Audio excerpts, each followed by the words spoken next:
Hello and welcome to everyone around the world, wherever you're watching from and however you've joined us. We are so glad you're here, and we hope you stick around for this full hour to hear this wonderful story of recovery and hope right after this message.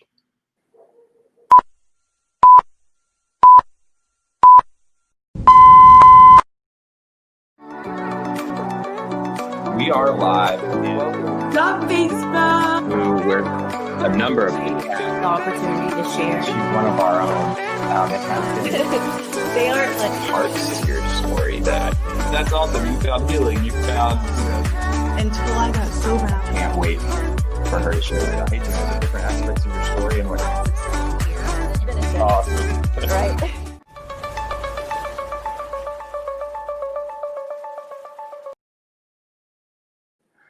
All right, welcome back, everybody. I'm so excited to get down to it today. We've got such a special person. All of our stories are special, and all of our people are special. But this is an extra special person to me because she works with me in the alumni department for Promises Behavioral Health. Erin, I'm so glad that we were able to work this out, and you were able to speak for us today. Me too. It's so nice. I was so honored when you asked me. Awesome. Well, I wanted to add a little prompt here at the beginning, and kind of just something that I was reading recently, some Brene Brown. For those of you who don't know, she's a speaker, writer, curriculum developer in the behavioral health field, and a social worker, I believe, by training. And she talks so much about leaning into our imperfections. And so I guess the prompt that I wanted to give you is that one of the beautiful things about what we do in this process of airing the recovery stories is uncovering the beauty of our imperfections, what makes us different, what paints our lives in the beautifully imperfect way that they are. So I really appreciate the vulnerability that you and everyone else that comes on here is able to experience and willing to give us. And so I just want to celebrate that with you and everyone watching today.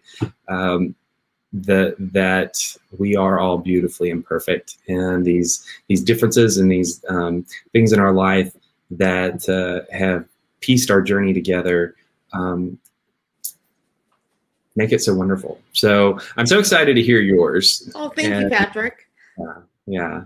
With that, I'll turn it over to you. So life was good. I am the oldest of three girls. I grew up in Worcester, Massachusetts. I still live in Worcester, Massachusetts. Typical house, Irish Catholic. Growing up, we were just, the three girls, mom and dad at home, the dog, and, all that fun stuff. Life was pretty boring.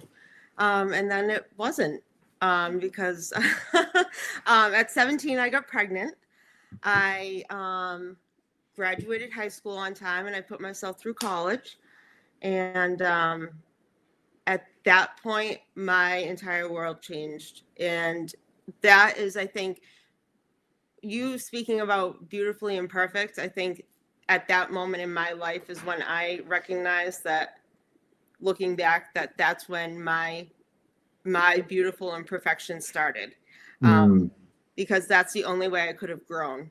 And every experience that I've ever had in life has only helped me to grow and move forward in different ways, and to have better experiences and have, every trial and tribulation is for a reason. And I can honestly say that. I can honestly say that there's no coincidences. It always happens for a reason. There's always a reason. So I put myself through college, and I had a infant at the time. Then I graduated college. I was on the 6-year plan because it wasn't that easy to do college and work full Yeah, I time. have to imagine. Yeah. And the whole 9 yards.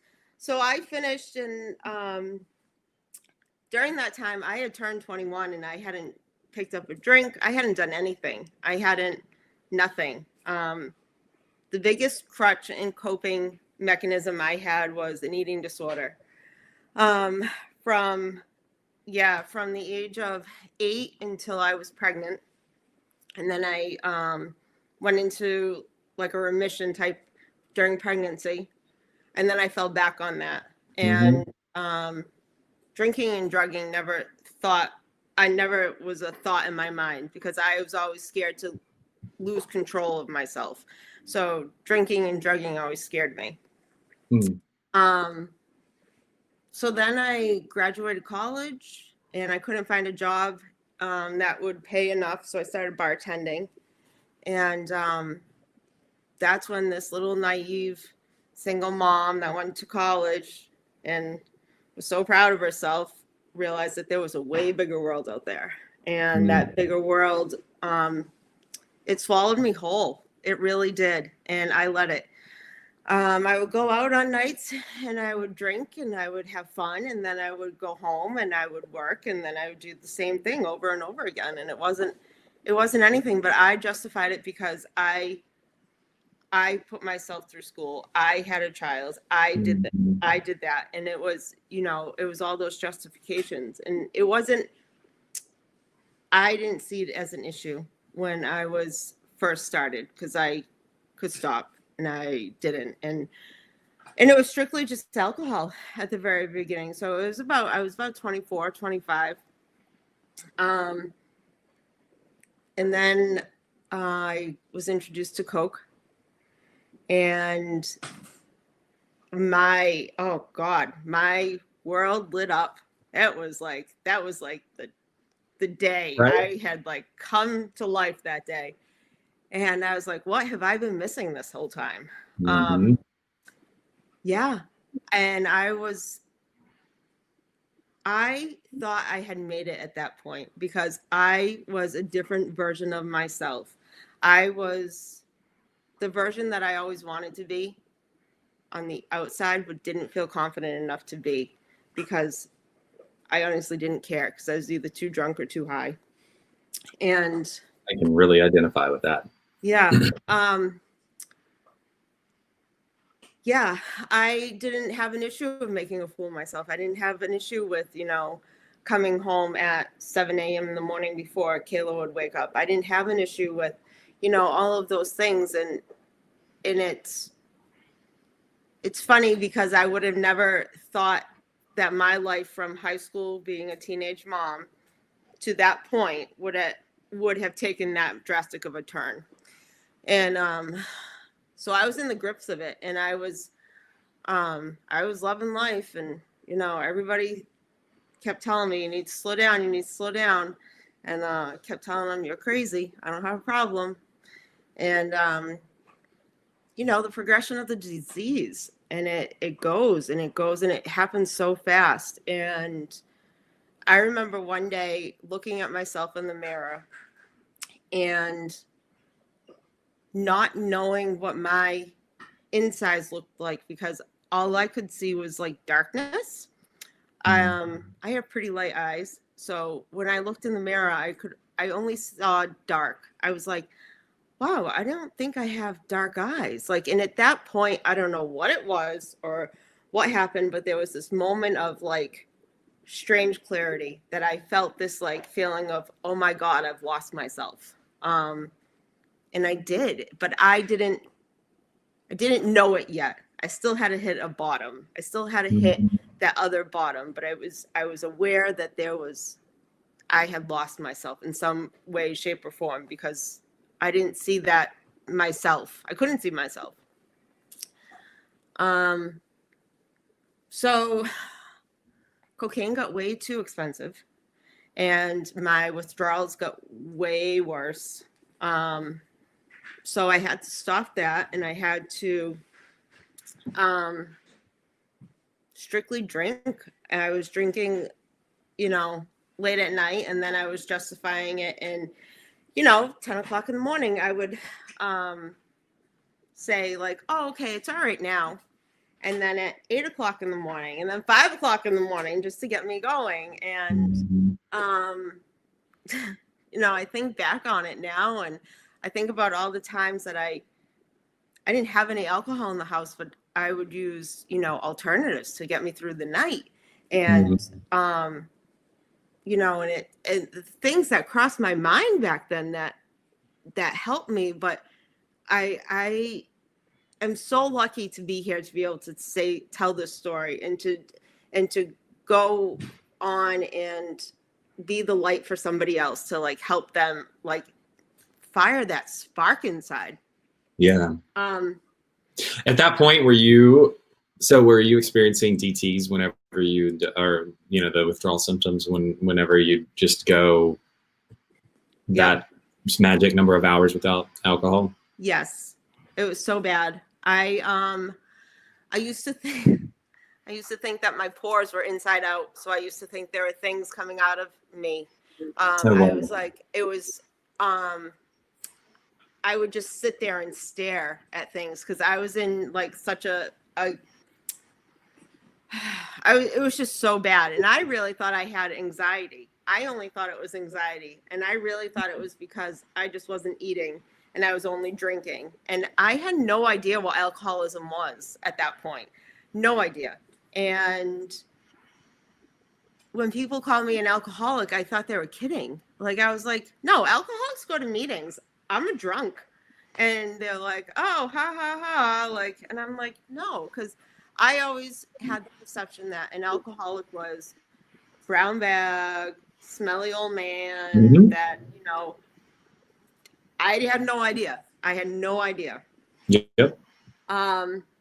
So there was this, I progressed. It got progressively worse. And I was at this point waiting outside the package stores at, after I dropped my daughter off at school at, 7:30 in the morning, waiting for them to open, to go get alcohol, to figure out how I'm going to get rid of these anxiety attacks, and go forward with the day. Yeah. And at that point, I had my only source of nutrition was alcohol. And I was down to like 90 pounds, soaking wet.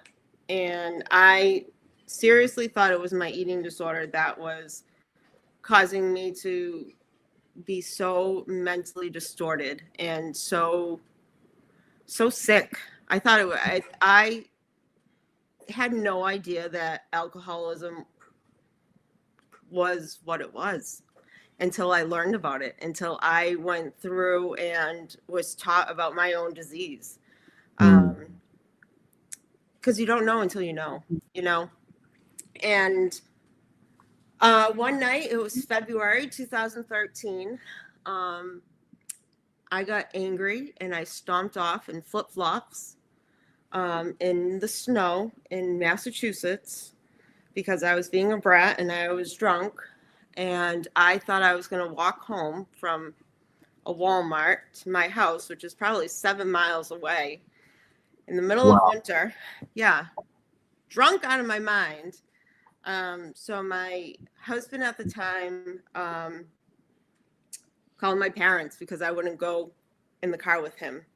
My parents picked me up and they said, what happened? So I blamed it on him. And then I blamed it on the eating disorder. And I said, fine, I'll go get help. So February 20th, 2013, I went to Walden Behavioral. They're like this private hospital that's inside of like another hospital in the state of Massachusetts. But they specialize in eating disorders. And I had gone there when I was in high school. So I knew of them, so I went there for an intake. They told me I had to go to ad care, and I had no idea why they told me to go to ad care. And they said, well, you need to detox off the alcohol. And I go, I don't know what you're talking about. They said, your blood alcohol level is so high that we can't legally, number one, let you drive home from here, from this appointment. And two, that if you go through withdrawals, you could die. And I go, I still had no idea. I was more upset at the fact that they wouldn't let me go home because they were looking out for my well-being. So they told me that I could have a bed that day. And I told them no, because because I am a fantastic alcoholic and I wanted to spend my birthday doing what I wanted. Absolutely. My birthday is February 25th. So why was I going to spend my birthday in some place that I didn't really want to be anyways? And let me tell you, I don't remember February 21st to February 27th. Wow. I have no idea what I did. I renewed my license. And the only reason I know that is because I have a license that has a renewal date on it and a picture of me very intoxicated. I don't know how I got there. I don't know how I got the license. I don't know how I renewed it. I don't even know how in my right mind I realized that I was going to need to renew my license before I went anywhere. Like, that was like the first thing on my mind, like, oh, I'm going to need to renew my license. Like, and February 28th, I was in severe withdrawals, and my mom drove me out to Waltham, Massachusetts, to their head program. And lo and behold, they were a dual diagnosis program. So they were polysubstance. And at the time, I had no idea what polysubstance was. I was like, okay, sure, this is great, thanks. They said, well, we're going to treat you for your alcoholism. And I go, I don't have an alcoholism. I don't know what you're talking about. I have an eating disorder. I haven't eaten. All I do is drink. And, isn't like the proof like right here? And they said, no. So they, I went in and they detoxed me. And let me tell you, that first night I detoxed, was the first night in over a year and a half that I had slept through the whole night without having a nightmare. So I had this ongoing dream that I was driving and I would lose control of my car.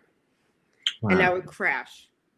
And people wouldn't get hurt. It would just be a big catastrophe. It was the first time during that whole year and a half that I hadn't had that dream. And I was like, whoa. Wow. What's this? Yeah. So I was like, let's see if it happens again tonight. So night number 2, I didn't have anything to drink. I was like, oh my goodness, this is crazy. So there was a substance abuse counselor there.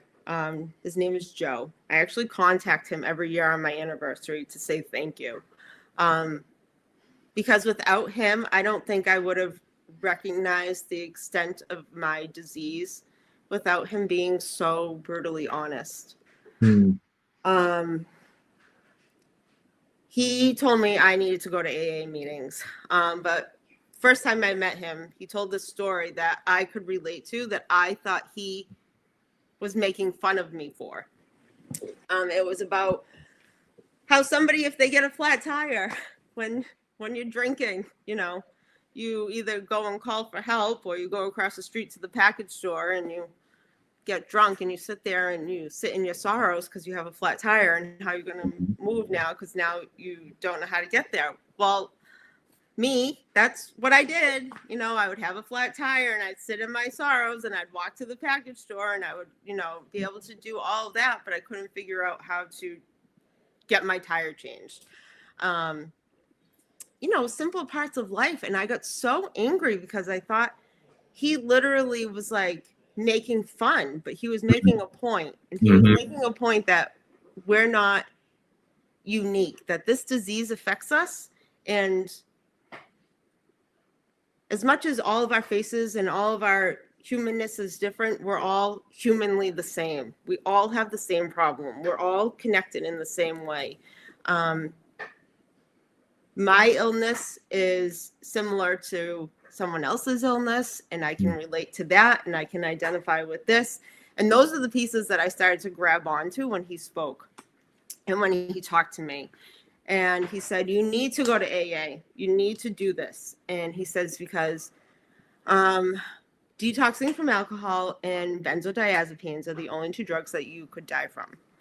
And for some reason that clicked. Mind you, I had an eating disorder for, 25 years of my life, which I was told over and over again that I could die.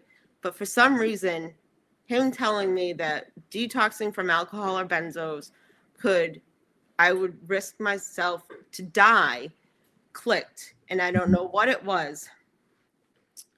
So he told me I had to go to programs. I had to do, X, Y, and Z. So I came back to Worcester after being there for a month. I did outpatient. I did partial hospitalization. I did the whole 9 yards. And then I was just like, okay, I need to move on. I need to see what else I can accomplish and I can do. Was there, can I ask Yeah. you, was there a point where, because I know the whole process when we look at treatment, you get your foot in the door, you go to primary, you do your residential time, you detox, you do your residential time. And then all of a sudden somebody in your treatment team starts talking about this thing called PHP. And you go, wait, what? Now I'm done after, such and such date. And you're like, yeah, I'm not so sure, we think you maybe could get some more out of this, Yeah. You go, all right, so PHP. And then you every added level. And I love that you're talking about how you I did the same thing. I'd love to hear about what was your process as far as being asked or told, like, hey, we're going to extend this. There's more left for you to do.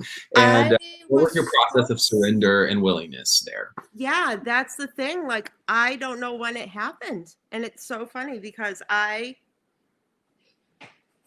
left Waltham knowing that I had to go to a PHP the next day.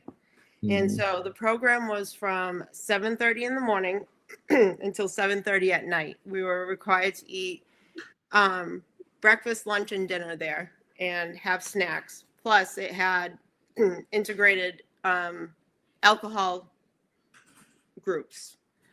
Plus, they had psychiatrists come in and counselors. At first, I was okay. And then I took back all of my control when a student teacher came because she wanted to tell me about my disease and she wanted to tell me about my problem, but she was only school taught. And I was so offended. During lunch, I would journal about her so angrily and be so mad because this girl wants to tell me that how my life is should be run. And I remember sitting there and the woman, my counselor at the time there, said, do you think she's trying to help you? I go, no, she doesn't know what she's talking about. She has no idea what she's talking about. I look back and I felt so bad because I was terrible to her. But I, again, didn't know what I didn't know. Yep. They were there to help. She was there to help. She was doing the best that she could. I didn't know my own disease. I had nothing. I had nothing to offer. Yep. So when it came time for me to shut up and listen, I didn't. But I still didn't drink. And I still didn't use. I put up this barrier and I became very defensive because I was damned if I was going to drink because I'm going to prove you all wrong that number one, I don't need to drink and I'm not an alcoholic. And number two, that I'm not this, person that you say I am. So instead I became so miserable. I was so miserable in my first year of sobriety because I didn't know where I should be. I didn't know how to fit into my own self at that point. I didn't want to ask for help because I didn't want people to think that I was vulnerable and scared and see, look at you need help. Yeah, I didn't want to give in because I didn't want to say, oh, look, you failed again. So from the PHP, I went to IOP, and it was, it was IOP. It was, It was short and sweet. It was half days. It was 3 days a week. It was groups. And I ended up, leaving that and going into work. I got a get well job. I worked at Dunkin' Donuts. My parents were appalled. I was so excited when I got 2 months sobriety. It was Easter Sunday, actually. And I was so excited to go get my chip. And I came home and I was like, I'm an alcoholic. They were like, great. That's nice. And I'm like, but this is what's been wrong with me this whole time. Like, how come, why aren't you excited for this? Mm-hmm. And I'm okay with the fact that then they still don't, after almost 8 years, they still don't know how to celebrate it or to accept it. And I think that's why it's so important for me to just spread my glow to as many people, because it's not the people that you have in your life as blood. It's who you surround yourself with. And that's what I found in this process. So my surrender point came when I went to an open speaker meeting. After going to meeting after meeting after meeting, and this old timer told me that she bet that she says, you dress too nice and you aren't listening. You're not going to make it. And I was so upset about the fact that I was like, who are you to say this to me, lady? Right. She ended up being the reason why I kept going, though, because I wanted to show her that I wasn't just a facade. I wasn't just something that was going to stick around. I really wanted to know what was going on. I wanted to know more about myself. I wanted to know what this consisted of. After being in the halls for a year, I got a case manager job as a residential counselor in a women's program. At the time, I had no business, looking back now, being a residential counselor for these women, because I still had no idea who the hell I was. But I didn't know that. I thought I was better. I thought I knew things. I thought that because I hadn't picked up a drink, I was better. And today I know the difference between my sobriety and my recovery. And that's huge. They talk about sobriety a lot in the programs, but I think that the recovery is the most important part. It's like having the mortar without the sand. You can't build anything. Those women in those programs taught me so much about myself that, it was unbelievable. It's remarkable to look back, 8 years ago and think like, wow, like, number one, you helped me grow and I help you grow. And number two, like, I got to witness these women come in so broken, and they trusted me to help them with their lives. Yeah, I trusted them enough for me to be vulnerable with them. So it was a two-way street. Yeah. And from there, everything grew. It was really crazy and really nuts, like how life just progressed. And people would say, it's God, it's God, it's God. I had a really tough time getting the whole God thing when I came in. I also thought AA was a cult, because I was like, oh God, yeah, but it's not. It's a spirituality, and it's not a religion. And that's what else I learned. And it's all inside. It's all inside of me. It's all inside of having enough faith that whatever I'm going to do moving forward, it's going to lead to the right direction as long as I do the next right thing. And my higher power has put me in places that I had no idea that I would be in so many good ways. He helped me get the job with residential in the women's programs. And then I moved to an assistant director, and I got to work with the state for BSAS, for the Bureau of Substance Abuse, and do their audits with them and their licensing. And then I got to run my own program. None of this was, these opportunities were brought to me in different ways that I hadn't thought of, because I didn't think I was qualified enough yet. Somebody did. So I think that's something I just wanted to pause there and comment on that. I feel like, I don't know if this is just a piece of human nature, but I identify with what you just said. And I think that so many of us in recovery do as well. Like, I constantly think that I'm unqualified for the place that God has put me in at this point in life, or my higher power, or, or the position that my, whatever position of advancement, I've never felt worthy. Yeah.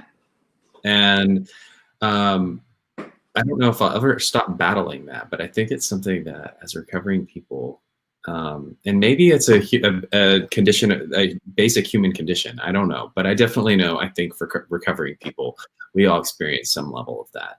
No, and I can identify with that 1,000%, because granted, it's gotten a little easier to see it, but at the same time, it's gotten a little harder because life keeps getting better.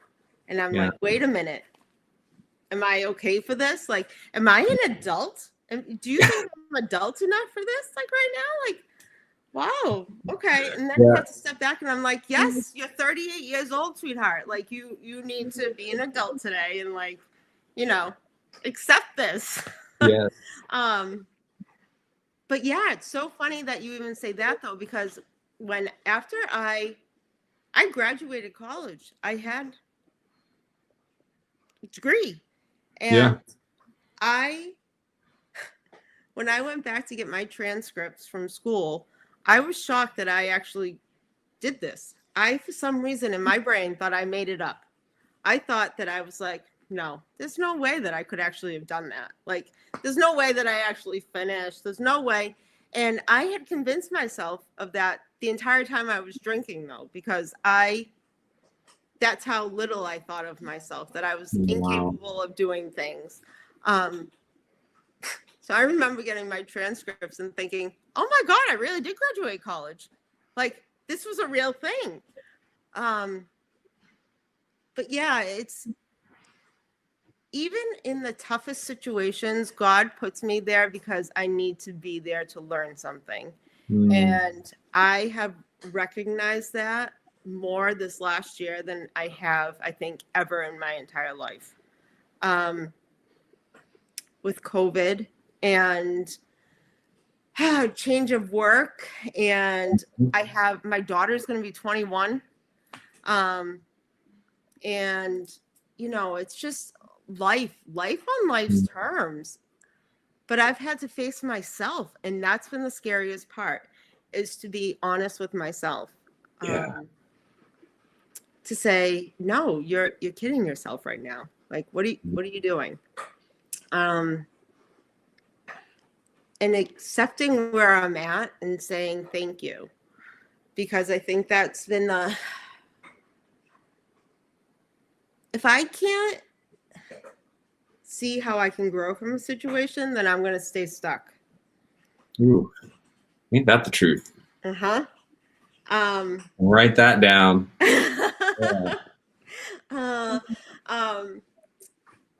Because God, it's that insanity part. I keep doing the same thing over and over again, expecting different results, and it doesn't happen. And this last year has been a complete 180. I have done everything in the complete opposite way, except for the way that I treat my recovery. Because that's been on point for the last over 7 years. but other parts of my life hadn't. So I knew I needed to do something different. So I did. And I had to learn how to be comfortable being uncomfortable. And, you know, it's so funny. I use this analogy with clients and with people that, you know, you go to Thanksgiving dinner and you know you're going to get stuffed. You know you're going to feel uncomfortable afterwards. And you know you're going to have to work through that. Mm-hmm. You don't die. I have to understand that my feelings are Thanksgiving dinner. And I'm not going to die. I'm really uncomfortable for the moment. And I'm really sleepy or I'm really agitated. But I'm going to get through it. It's going to pass. And, you know, sometimes they're hard to swallow. And it's, you know, but I've learned how to have gratitude and accept my shortcomings and say, you know, okay, we didn't do so good here, but we did great here. We're going to do it better tomorrow. And, you know, it's funny because people are like, well, what about tomorrow? I'm like, I don't know. I'm not there.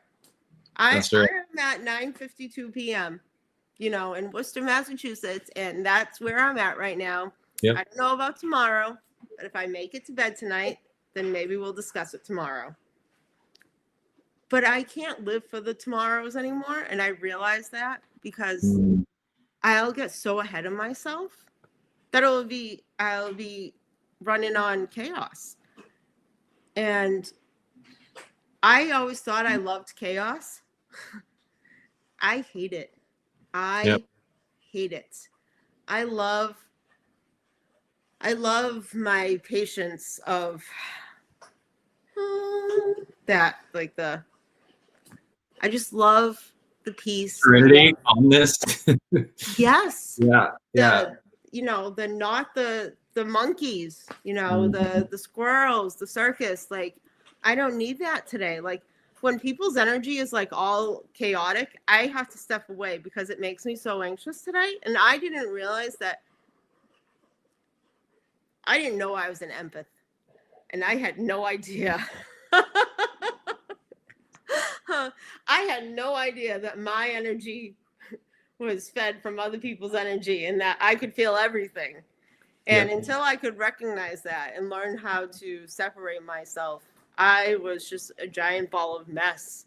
And especially being newly sober and being sober, because you feel everything. So as soon as I could recognize that and say, I don't need to feel what you're feeling, and I don't need your feelings to validate how I feel. What I feel is how I feel. And I'm sober today. I have a beautiful life. And I'm sorry that you're struggling, but I get to have another day. You know, I wake up in the morning, I put my feet on the ground, I thank my higher power, and I say, thank you for another day. And you know, it's as simple as that. I say my prayers and I keep it moving. I just ask him for another day and to allow me to do his will. And, you know, it's just nice. It's just so, I don't know. There's not really, I can't explain it. It's just this feeling inside. It's just this warm feeling that, you know, I call it the glow in my soul, because I feel like it just radiates and it just burns. It does, and I think it comes out too. It's not just something that you feel on the inside. I think that's definitely something that, even though for those listening, I haven't got to meet Erin in person yet, but one of these days we will. But as much time as we spent with each other over Zoom and video on the phone and what have you, I've definitely gotten to feel that from coming from you as well. And I know that people you're helping are definitely feeling that too. Thanks. For sure. Yeah. What would you say, kind of as a closing comment to any of our listeners right now who might have a similar story to yours, but is on the fence about who never asked for help before. And maybe they're an oldest child like you and feel like they have to do everything themselves and be perfect. And, you know, well, what piece of advice would you give them right now? Take that step. Just do it. Just trust that uncomfortable fear, because that's the voice that we have never trusted before, because we were always scared to let other people down. That's our voice telling us to go forward and do this for ourselves. I think that's the biggest thing. Just do it for yourself. Like there's so many reasons, but you know, do it for yourself. You're worth it. There's a reason you're here today. There's a reason that you're not with us, and you have a purpose, and there's a reason. So yeah, my biggest thing is just keep moving forward, and you have worth, and you are loved, and you know, I hope to see you in the halls too. So that's right. You know, I love that. And you know, to echo what you mentioned is that, you know, all of you listening and watching have value and worth. And I know that sometimes, most of the time when we're in active addiction, we're using unhealthy coping mechanisms to manage through life. We don't feel worthy. We don't feel valuable. And it takes another person or people stepping in to be able to help us see that worth and value. So if that's you, I'd encourage you to be brave and seek an avenue of help, whether it's with us. You know, our information at Promises is down at the bottom of the screen. We've got admissions counselors available to connect with you and help however they can. If it is as simple as doing a Google search to find local 12-step meetings. You know, there is a world of recovering people from the same things you are struggling with, no matter what it is, out there. And part of us being in recovery is, you know, just what Erin said, is continuing that world turning of giving back over and over and over. That's what keeps it alive for us. So yeah, I would just echo what Erin said and challenge you to let someone else help show you your value and worth. Take that step and ask for help. And with that, Erin, thank you so much. Thank you. Oh, wonderful. This was great. Yeah, absolutely. All right, everyone. Well, I always like to end the segment with reminding everybody to love each other and be kind and take care of yourselves. With that, we are out.